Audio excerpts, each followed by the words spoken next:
अ, जेव्हा आपण एखादं घर बांधतो ना, तेव्हा आपण सर्वात जास्त वेळ आणि पैसा कशावर देतो? साहजिकच आहे. त्या घराच्या पायावर बेस पक्का हवा. अगदी बरोबर. पाया भक्कम असेल तर त्यावर कितीही मजले चढवता येतात, वादळे झेलता येतात. पण जरा विचार करा, जर कोणी पाया खोदण्याऐवजी फक्त भिंतींना आकर्षक रंग लावण्याची किंवा महागडे झुंबर लावण्याची घाई करत असेल तर? मग तर ते घर पहिल्याच मोठ्या वादळात कोसळेल. वरवर छान दिसेल पण टिकणार नाही. हो ना. आणि हे ऐकायला थोडं विचित्र वाटेल, पण लहान मुलांच्या सुरुवातीच्या विकासाच्या बाबतीत, म्हणजे 5 वर्षांच्या आतील मुलांच्या बाबतीत, आपण अनेकदा नेमकं हेच करत असतो. हे अगदी खरं आहे. मुलांना ABC किंवा 100 पर्यंत आकडेवारी पाठांतर करायला लावणं, हे जणू त्या घराच्या भिंती रंगवण्यासारखं आहे. पण स्वतःच्या भावनांवर नियंत्रण मिळवणं, हे खऱ्या अर्थाने त्या घराचा अभेद्य पाया रचण्यासारखं आहे. आजच्या या सखोल चर्चेत आपण लहान मुलांच्या सुरुवातीच्या जळणघडणीवर लक्ष केंद्रित करणार आहोत. राईट. आपल्यासमोर बालमानसशास्त्रावरचं अद्ययावत संशोधन आहे. जापानी शिक्षण पद्धतीचे सखोल लेख आहेत आणि मज्जासंस्थेच्या विकासावरील अभ्यास आहे. यातून आपण हे शोधणार आहोत की शिक्षणाचा खरा पाया पाठांतर नसून स्वयंनियमन म्हणजे सेल्फ रेग्युलेशन कसा आहे. पण या चर्चेच्या सुरुवातीलाच मला एक गैरसमज दूर करायला आवडेल. कोणता? हा जो दृष्टिकोन आपण आज मांडत आहोत ना, तो अभ्यासाच्या किंवा मुलांना लवकर अक्षरओळख करून देण्याच्या विरोधात अजिबात नाहीये. अच्छा, म्हणजे ABC शिकवणं वाईट नाहीये. बिलकुल नाही. मुलांना पुस्तके वाचून दाखवणं, गाणी म्हणणं किंवा अक्षरे दाखवणं यात काहीच गैर नाही. पण आपला हा संपूर्ण अभ्यास कशावर आहे माहितीये? मुले नवीन माहिती ग्रहण करण्यासाठी मानसिक आणि जैविकदृष्ट्या तयार असण्याबद्दल आहे. हां, म्हणजे मेंदूची तयारी. हो. बालमनसशास्त्राचे निष्कर्ष अगदी स्पष्ट सांगतात की जोपर्यंत मुलं एखादा नकार पचवू शकत नाहीत, निराशा हाताळू शकत नाहीत, तोपर्यंत ती खऱ्या अर्थाने नवीन काही शिकण्यास तयार नसतात. आपला भर आज याच गोष्टीवर असणार आहे की पालकांनी मुलांची मज्जासंस्था किंवा नर्व्हस सिस्टीम या जगातील आव्हानांसाठी कशी तयार करावी. जेणेकरून पुढचं जे शाळेतलं शिक्षण आहे ते सोपं होईल. बरोबर. अगदी बरोबर. ते अगदी सहजतेने होऊ शकेल. हे खूपच महत्वाचं आहे, कारण म्हणजे बघितलं तर समाजात एक वेगळाच भ्रम पसरलेला दिसतो. एखाद्या 3-4 वर्षांच्या मुलाने पाहुण्यांसमोर 100 पर्यंत आकडे मोजून दाखवले. हो, किंवा ABCD पूर्ण म्हणून दाखवली. राईट. किंवा स्वतःचं नाव अचूक लिहून दाखवलं की आजूबाजूच्यांना वाटतं की अरे वा, हे मूल तर जन्मताच खूप हुशार आहे. आपण बुद्धिमत्तेचं मोजमाप अशा पाठांतरावर करतो. आणि तिथेच आपण चुकतो. पण आपल्याकडील आजच्या स्रोतांमध्ये एक अतिशय विचार करायला लावणारं उदाहरण आहे. एखादं मूल 100 पर्यंत आकडे मोजू शकतं, पण आज आपण बागेत जाणार नाही असं नुसतं ऐकल्यावर ते अर्धा तास जमिनीवर लोळून गोंधळ घालू शकतं. हो, टँट्रम्स थ्रो करतात मुलं. किंवा मूल स्वतःचं नाव अचूक लिहिल, पण शाळेत एका जागी शांत बसून लक्ष केंद्रित करू शकणार नाही. मग मला सांगा, या आकडेवारीचा किंवा अक्षर ओळखीचा खरोखर काय उपयोग आहे? इथेच पाठांतर केलेली बुद्धिमत्ता आणि खरी मानवी बुद्धिमत्ता यातील फरक स्पष्ट होतो. म्हणजे बघा, लहान वयात मुलांचा मेंदू एखाद्या स्पंजसारखा असतो. म्हणजे ते काहीही शोषून घेतात. हो, ते काहीही पाठ करू शकतात. पण मेंदूचा जो भाग पाठांतर करतो ना, तो भाग वेगळा असतो. आणि जो भाग भावनांचे नियंत्रण करतो, ज्याला आपण विज्ञानाच्या भाषेत प्रीफ्रंटल कॉर्टेक्स म्हणतो. अच्छा, प्रीफ्रंटल कॉर्टेक्स. हो, तो भाग खूप सावकाश विकसित होत असतो. खरी बुद्धिमत्ता ही खूप खोल असते. म्हणजे काय, तर मूल जेव्हा स्वतःच्या हाताने पाणी सांडतं, तेव्हा ते स्वतःवरच रागावून रडून कोलमडून पडत नाही. राईट. किंवा एखादा खेळ हरल्यावर रागाने दुसऱ्याला मारत नाही. अगदी बरोबर. बूट घालताना किंवा डब्याचं झाकण उघडताना अडचण आली तरी ते चिडचिड न करता पुन्हा प्रयत्न करतं. जेव्हा अभ्यासक म्हणतात की मूल शाळेसाठी तयार आहे, तेव्हा त्याचा अर्थ त्याला अक्षरे येतात असा होत नाही. मग त्याचा अर्थ काय होतो? त्याचा अर्थ असा होतो की ते मूल शिकण्याच्या प्रक्रियेतील ज्या अटळ चुका आहेत, अपयश आहे, त्याचा सामना करण्यासाठी भावनिकदृष्ट्या तयार आहे. अरे वा, हे ऐकताना माझ्या मनात एक वेगळाच विचार येतोय.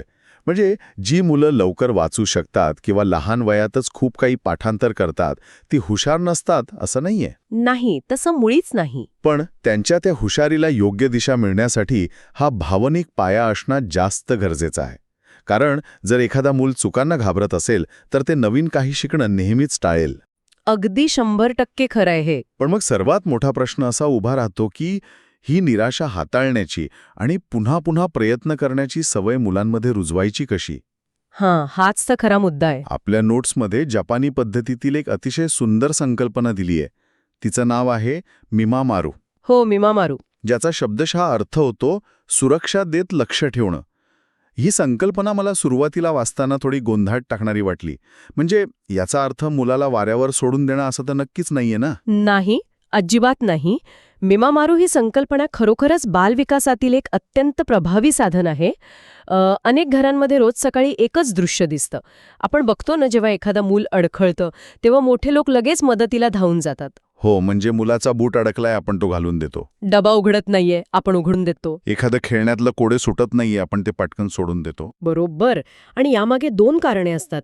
एक तर आपल्या मुलांवरील प्रेम, मुलांना त्रास होऊ नये असं वाटतं, आणि दुसरं म्हणजे आपली स्वतःची घाई. हो, ऑफिसला जायला उशीर होत असतो आपल्याला. एक्झॅक्टली. म्हणून आपण ते काम पटकन करून मोकळे होतो. पण हे प्रेम आणि ही घाई मुलांच्या मेंदूला एक अत्यंत चुकीचा संदेश देते.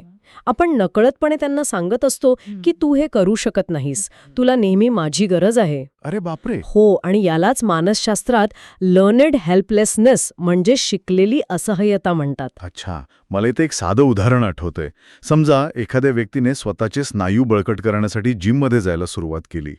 ती व्यक्ती वजन उचलण्याचा प्रयत्न करत आहे आणि तिला थोडा त्रास होऊ लागताच लगेच दुसऱ्याने येऊन ते वजन उचललं, तर त्या पहिल्या व्यक्तीचे स्नायू कधीच बळकट होणार नाहीत ना. कधीच नाही. स्नायू बळकट होण्यासाठी त्या स्नायूंवर थोडा ताण येणं गरजेचं असतं. अगदी त्याचप्रमाणे मुलांचे भावनिक स्नायू बळकट होण्यासाठी त्यांनाही छोट्या छोट्या संघर्षांतून जावं लागतं. म्हणजे आपण त्यांच्या अडचणी सोडून खऱ्या अर्थाने त्यांना भावनिकदृष्ट्या कमकुवत करत असतो. वा, हे जिमचं उदाहरण या प्रक्रियेला अगदी अचूकपणे स्पष्ट करतं. जेव्हा मुले एखाद्या गोष्टीसाठी धडपड करतात तेव्हा या मिमामारू पद्धतीनुसार पालकांनी त्या क्षणी किमान 10 सेकंद थांबणं गरजेचं आहे. फक्त 10 सेकंद? ऐकायला सोपं वाटतं, पण हे 10 सेकंद पालकांसाठी खूप कठीण असतात बरं का. हो, कारण मूल रडत असतं, धडपडत असतं. बरोबर. पण या छोट्याशा पॉजमुळे मुलांच्या मेंदूत एक अद्भुत प्रक्रिया घडते.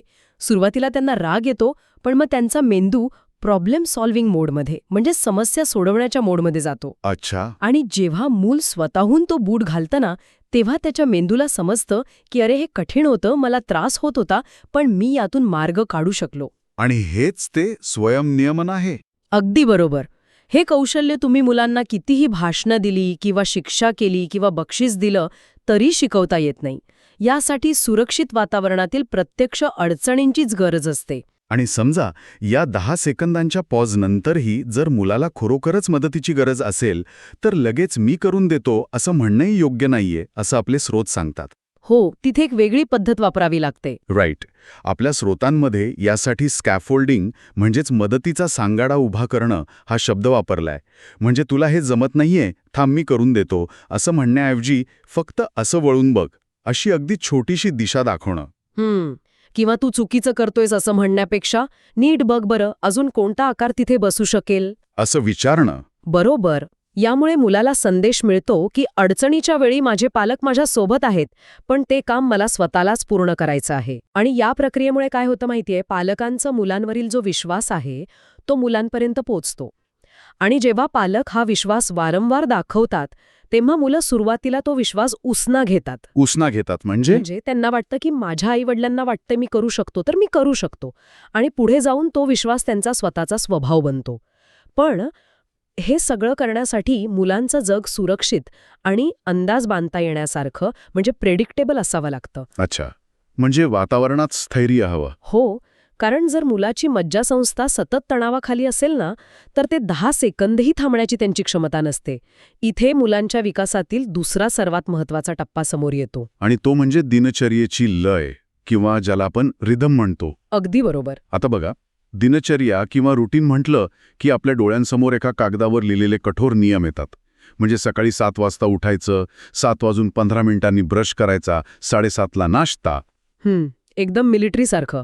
हो, पण आपण इथे अशा लष्करी शिस्तीबद्दल अजिबात बोलत नाही आहोत. स्रोतांमध्ये रुटीनपेक्षा लय या शब्दावर जास्त भर दिलाय. आणि याला एक अतिशय समर्पक उपमा दिली आहे.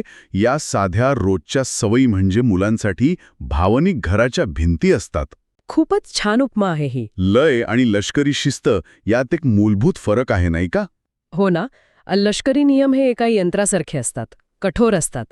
तर लय ही हृदयाच्या ठोक्यांसारखी किंवा श्वासोच्छ्वासासारखी एकदम नैसर्गिक असते. लयीमुळे मुलांना समजतं की पुढे काय होणार आहे. आणि हे लहान मुलांसाठी का महत्वाचं आहे? कारण लहान मुलांच्या मेंदूला दररोज प्रचंड नवीन माहितीवर प्रक्रिया करावी लागते. हे त्यांच्यासाठी खूप थकवणारं असतं. जर त्यांच्या आजूबाजूचं जग सतत बदलत असेल, म्हणजे कधी नाश्ता आधी, कधी अंघोळ आधी, कधी झोपण्याची वेळ अचानक वेगळी, तर त्यांच्या मेंदूला सतत अलर्ट राहावं लागतं. एक्झॅक्टली. त्यांच्या मज्जासंस्थेला सतत अंदाज बांधावा लागतो की आता पुढे काय होईल. याला मानसशास्त्रात कॉग्निटिव्ह लोड म्हणजे बौद्धिक भार म्हणतात.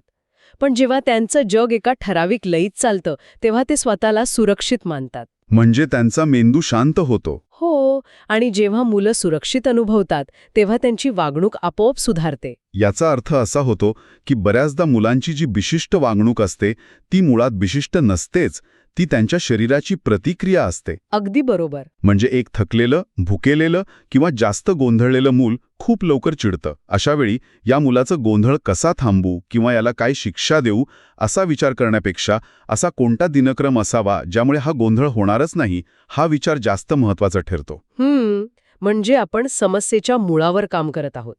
आणि लयीचा आणखी एक मोठा फायदा म्हणजे मुलांची स्वतःची ओळख निर्माण होणं. स्वतःची ओळख? ती कशी? बघा, सतत नवीन आणि अनपेक्षित गोष्टी समोर आल्या तर मुलांचा मेंदू जास्त ऊर्जा खर्च करून थकून जातो. हो. पण जेव्हा मुलांना ठराविक गोष्टींची सवय होते, जसं की रोज रात्री जेवणापूर्वी स्वतःचं ताट जागेवर ठेवणं किंवा सकाळी उठल्यावर स्वतःची पांघरुणे घडी करणं. सुरुवातीला हे फक्त एक काम असतं त्यांच्यासाठी. हो, पण वारंवार केल्यावर मुलांच्या मनात मी या कुटुंबाचा एक महत्वाचा भाग आहे किंवा मी मदत करणार आहे अशी स्वतःची ओळख निर्माण होते. अरे वा. आणि लहान वयात तयार झालेली ही सकारात्मक ओळख कोणत्याही तात्पुरत्या बक्षिसापेक्षा खूप जास्त काळ टिकते. पण मला एक सांगा, ही सगळी लय आणि दिनचर्या पाळूनही मुले कधी चुकीचं वागतातच. ओरडतात, वस्तू फेकतात, मारामाऱ्या करतात. अशावेळी पालकांनी काय करावं? हा प्रश्न प्रत्येक पालकाला पडतो. यावर बालमानसशास्त्रातील एक अत्यंत प्रभावी मुद्दा या स्रोतांमध्ये मांडलाय, तो म्हणजे भावनांना शब्द देणं किंवा भावनांचा अनुवाद करणं. आपण अनेकदा विसरून जातो की लहान मुलांच्या भावना या त्यांच्या शब्दसंग्रहापेक्षा खूप मोठ्या आणि गुंतागुंतीच्या असतात. हे समजून घेण्यासाठी ना आपण एका परदेशी भाषेचं उदाहरण घेऊया.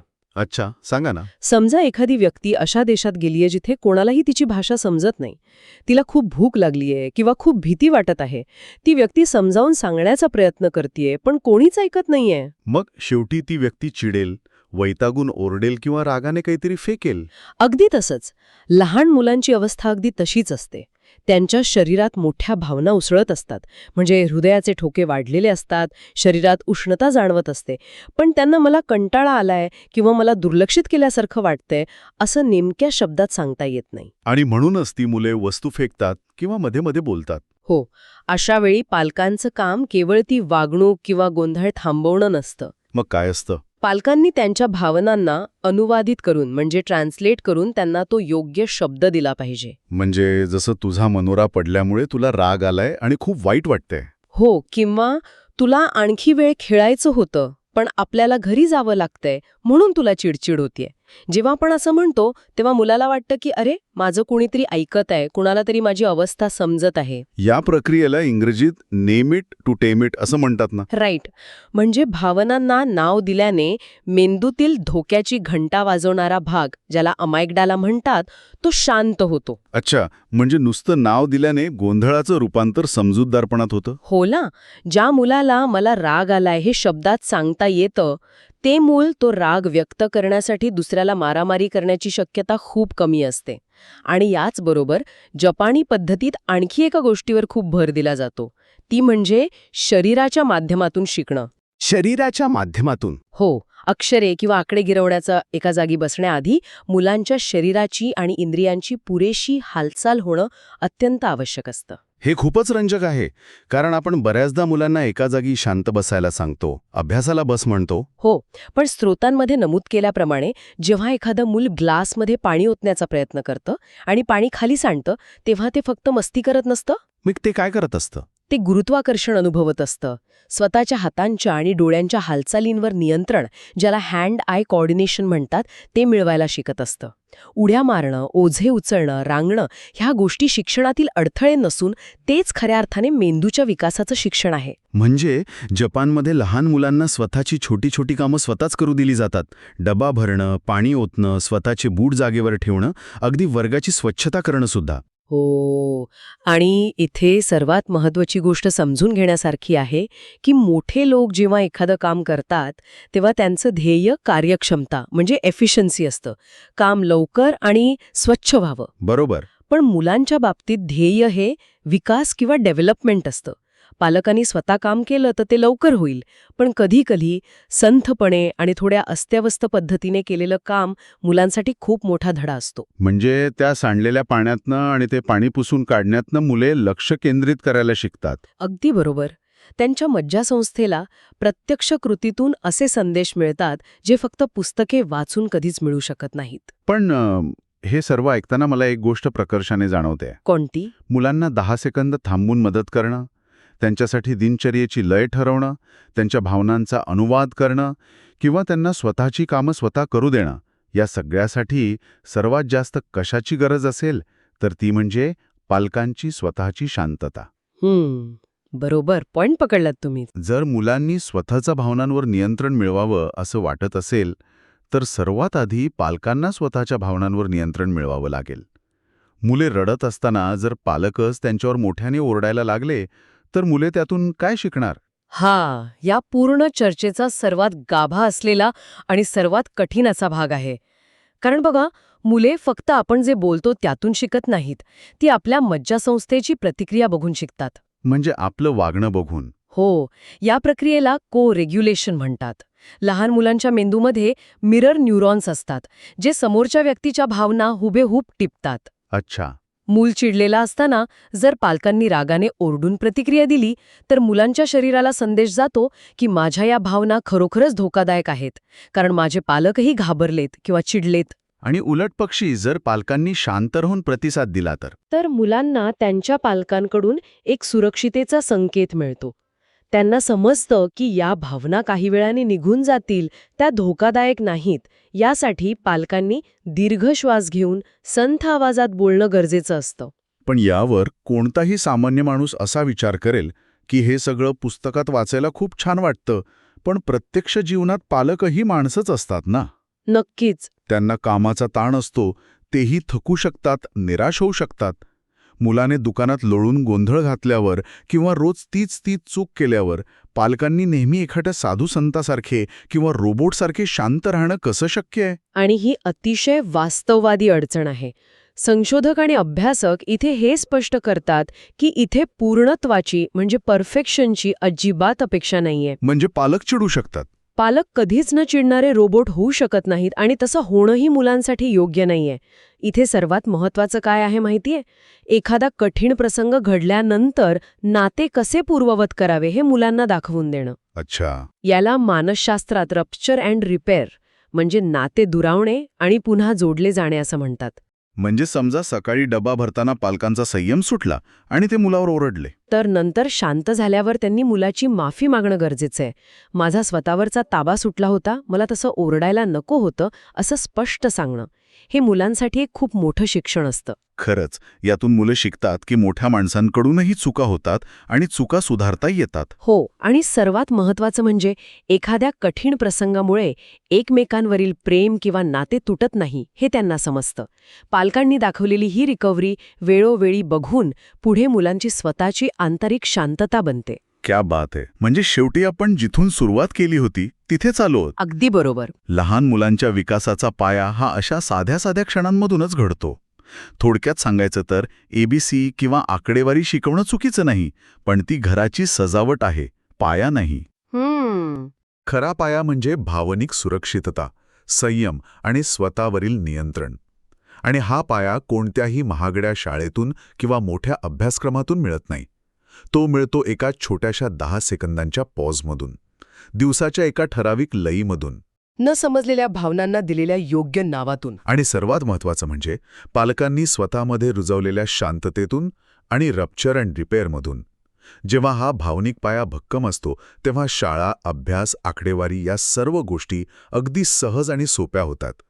कारण ते मूल आता फक्त माहिती साठवणारं यंत्र राहत नाही, तर खऱ्या अर्थाने शिकण्यासाठी आणि जीवनातील आव्हानांना सामोरे जाण्यासाठी तयार झालेलं असतं. अगदी अचूक सारांश मांडला तुम्ही.